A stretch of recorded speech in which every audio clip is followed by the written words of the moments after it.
All right, let's learn about multiple comparisons. And let's start with an example where we're interested in the effect of, say, TikTok on school grades. And let's say in this analysis, you find TikTok, let's say overall, your finding is TikTok does not affect grades. And let's say in your analysis, the p-value was, I don't know, 0.12, which is smaller than 0.05, so, which is bigger than 0.05, so we don't consider it stat sig, so not stat sig. But your colleagues are saying, hey, maybe overall TikTok doesn't have an effect on overall grades, but maybe there's certain populations, subpopulations, that are affected by TikTok. So what about subpopulations? Let's call it subgroups. For example, male, female, let's say different ages, I don't know, elementary school versus high school, elementary, middle school, high school. Maybe you're interested in like different subjects, maybe math grades versus reading grades versus science grades. What else? Maybe city students versus suburban students versus, I don't know, students living in the rural country, etc., etc. So you start breaking things down, looking at, hey, TikTok effect on grades for males versus females. You're also going to do it for 5-year-olds versus 6-year-olds versus 7-year-olds, etc., etc. Going to look at that TikTok effect for different grade levels, different school subjects, different areas.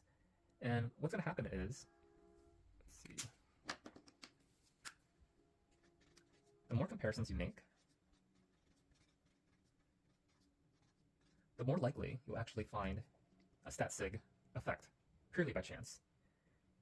More comparisons, more likely to find stat sig effect by chance.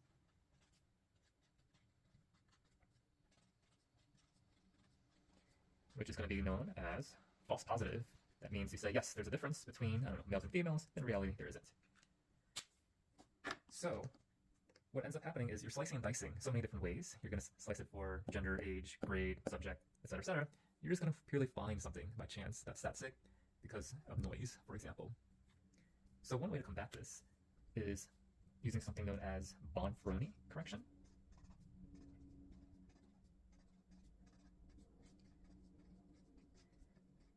Where it's going to be 0.05, which is your significance threshold, divided by the number of comparisons. So previously, when we just looked at the overall trend or the overall difference, that was just one comparison. It's going to be TikTok users versus non-TikTok users. So we don't need any corrections because we just had one comparisons. But now, if we're looking at both overall as well as males and females, that's now two comparisons. Versus ages, another comparison, in which case this would actually be a larger number, which makes this overall a lower value. So for example, let's say two comparisons, 0.05 divided by 2, that's going to be 0.025. This is now your significance threshold. Your p-value significance threshold. Your p-value now needs to surpass this. It has to be smaller than 0.025 in order to be considered stat sig.